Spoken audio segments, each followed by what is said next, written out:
বাংলাদেশের স্বাধীন জনগণ কি চায়?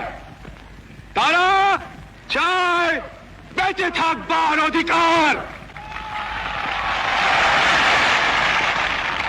যে অধিকার আল্লাহ এই দেশের জনগণকে দিয়েছে,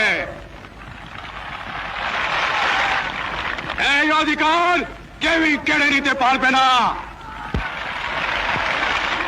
প্রিয় ভাইয়েরা, আমরা বেঁচে থাকবার মতো বেঁচে থাকতে চাই।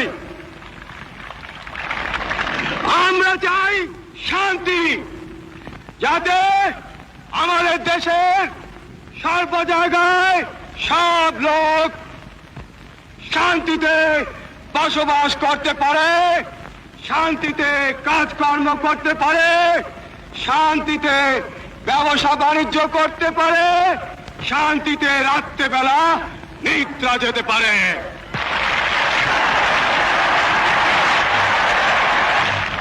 ভিডিওটা ভালো লাগলে সাবস্ক্রাইব করুন আর কমেন্টে আপনার মূল্যবান মতামত লিখে জানান। আপনার সাবস্ক্রিপশনই আমাদের আরও তথ্যপূর্ণ ভিডিও বানাতে উৎসাহ দেয়। ধন্যবাদ।